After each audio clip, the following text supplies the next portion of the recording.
obviously this place means a lot to you, your family and all that, and so to be back here coaching after, what, 10 years? Even more than that, I think. What is it, 13 years now? 13, yeah. Because I remember not making it back for the 10-year reunion. It's been great. I mean, I think it's been, not a lot of people get to do that, right? To go back to where it all started for them and, you know, be in the position that we're in with the staff that we have. I think we got a really good staff, you know, spearheaded by our chief of staff up there, who's the best in the business. But joking aside, like, we got a good staff, we got good people, and it's good to be back around the Spartans and bringing the Spartans back together, whether that's former guys or new guys we're bringing in, but hopefully bringing back that identity of what being a Spartan means. How did it come together? You know, obviously, how many, 4 years at Notre Dame, or however many that was? But Three. Three, to, I guess with Pat and Joe, you know, the defense kind of coming together a little early, and you were one of the first hires. Just kind of that conversation, and like Pat was just up here talking about where you want to be in your coaching future and how this fits into it. So what's the question exactly? How like the process, like leaving Notre Dame to come here, just, you know, kind of how that worked out. It seemed like it came together quickly. Yeah, it did. You know, I think it was something that Coach Fitz, I'm blessed. He reached out to me pretty early on in the process. I think that was just, you know, from, I don't know what made it to be me at first. I'm sure there were some voices here that thought that might be a good idea. As soon as I heard Coach Fitz was getting a job, I knew right away, or that he was even in contention for it. I knew that he would be a great fit here. Just knowing, because we played against him. We know, I mean, the guy won every award when he played. Like, he's a linebacker. He's a football guy. When you watch him out of practice, the guy loves ball. I mean, he just loves football. It's like he goes back to being 22 years old every time we're on the field. And so the transition has been one that's been difficult. I mean, it's difficult. It's hard. We just had our fourth baby. You know what I mean? We had a baby and the movers at the house on the same day. You know, like, stuff's moving fast. You're learning a new defense, one that's Coach Rossi's put together over a long period of time, a really good proven defense. But, you know, new terminology for me and new things for me as I'm coaching guys that have been in the system. So that's the reality of it, is there's a lot going on. And right now we're in getting our gears grinding and starting to get the momentum going. But right now we're in the, you know, where we got to build foundation right now. That's the time it is right now. How excited would your grandpa have been to know you're coaching here now and you've returned? I mean, it's a family lineage, right? And I mean, it started with him. I wondered if he'd already, what would it mean to him? Well, I think you'd have to ask him. I don't know how much he would tell me or not, because he never got that much out of him that way. But I think it would, at the end of the day, I think it would mean a lot. I think it means a lot to my grandmother, who's still alive, Luann Bullough, because we're back in her home and back in her hometown, and she's still alive, and she's my only remaining grandparent. So having my kids and having my wife and me and my family here close to her and back to where, you know, I mean, she goes to every basketball game, women's and men's. Like, it's pretty cool. It's a pretty cool moment. Max, when you went into coaching, the idea of coming back here, you know, was that always on your mind? Was it ever on your mind? Or, yeah, it's hard to, you know, in that profession to be like, I want to go work here. You know what I'm saying? Like, you have to be hired, but like, sure. How much did you think about coming back here once you went down this path, I guess, is really what I'm asking? When I first started coaching, I didn't think about it at all. I thought all I wanted to do was go to the NFL. That's all I thought about. I just got done playing, and my mind was in the NFL world. And that's what I thought I wanted to do. Having, you know, at GA to Cincinnati for a year, 3 at Alabama, 3 at Notre Dame, and then coming here, just like somewhere in that time frame, really once I was able to get to Notre Dame and have my own room, which is where the magic comes for me, like when you're able to coach your own room and have your own guys, like the connection that you're able to build with guys that are this 18 to 22 years old, especially when we're able to bring your own guys in, watch them come in, watch them develop, and see what they turn into in terms of football players and in terms of men. And I'm not saying you can't have that in the NFL. I don't know. I was part of a really good room in Houston. My coach, Rabel, was my coach. A lot of the reason I coach is because of him. He's kind of the one that I was like, I could be like you know, I admire that guy. Not that I didn't admire everyone here. It's just like we had a lot in common. So it wasn't something I thought about at all at the beginning. But then once I kind of realized that I think college is what's, you know, the best thing for me, then I started thinking about it. Especially with all the coaching changes going on. And I wasn't in a time in my career when the other ones happened, but I certainly started, especially this cycle, to start thinking about coming back. What was it like when you first went on the field as a coach here? Was that a little different? It's a little different. Yeah, it's always a little different as a coach. Like, first of all, it's just different as a coach, but but it felt good. I mean, it feels like home. It messed me up that we switched sides to where Indies is and stuff. Like, I'm like, what do you mean we're supposed to be over here? But I got that figured out pretty quick. But it's as special as you make it, right? Like we always say, Michigan State and the Spartan Dogs and all that's as special as the people that are involved in it make it, right? And we still have some guys that are the Spartan Dogs, like Javon Ringer's still around here all the time.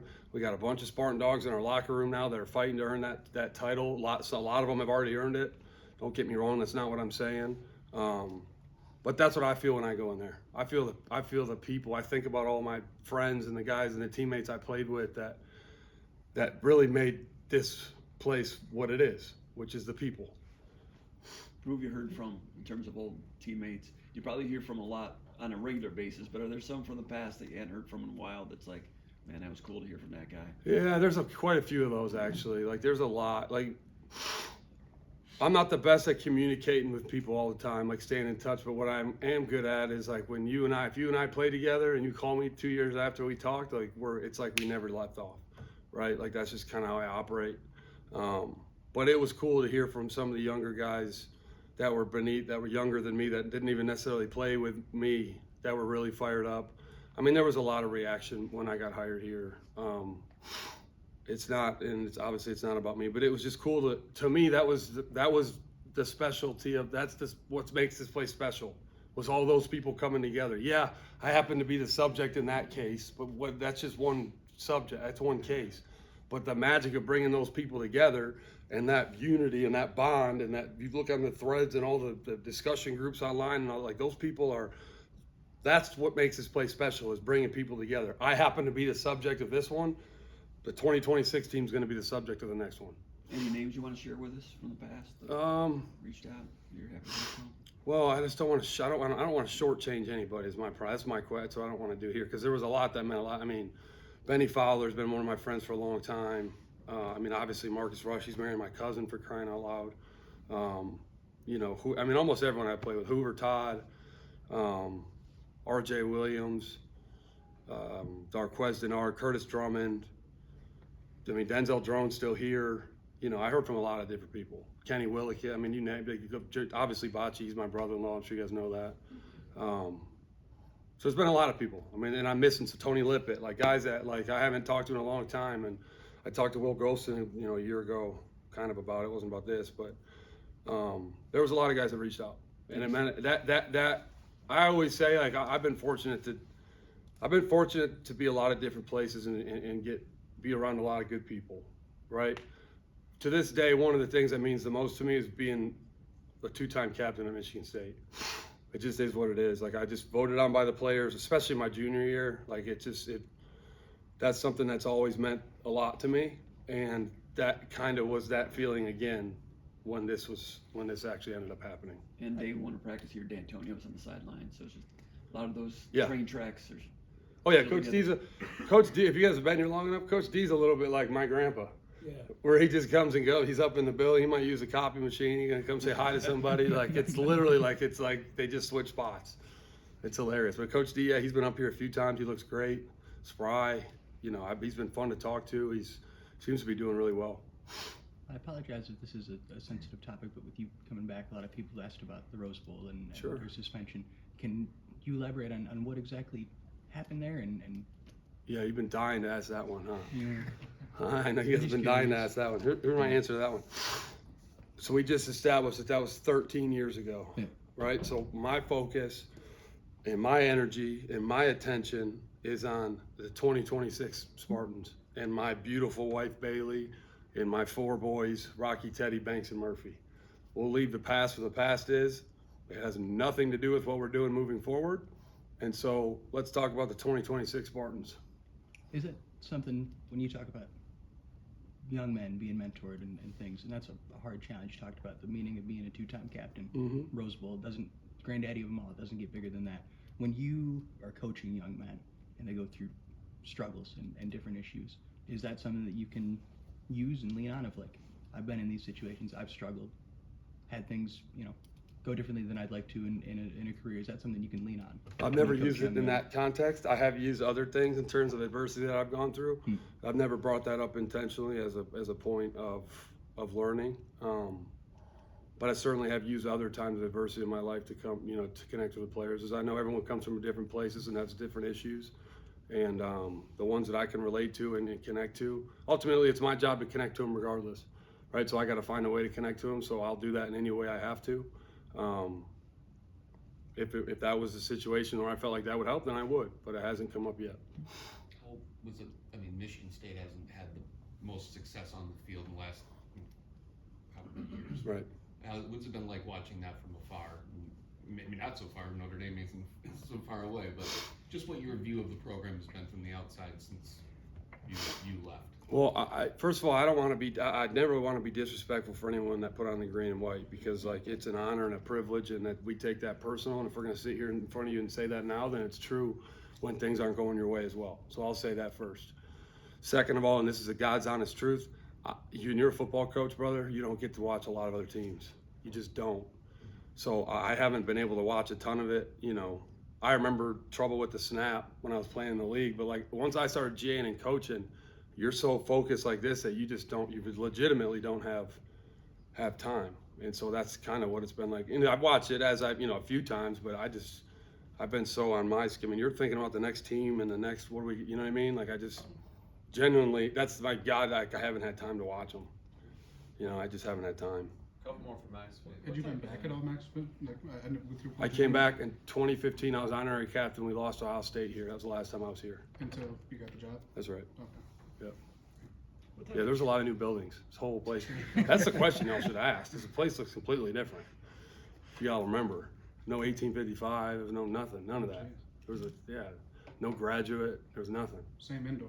Same indoor. It's turf. That's all you need, right? That's all we need. What else we need? What do you think about Joe Rossi? What's it been like working with him? Learning new, so maybe it's new, I guess, but some pieces got to be new, I guess. Yeah, so I mean, anytime you go work for a new, DC that's had success and has coached for a long time, you're always going to learn something.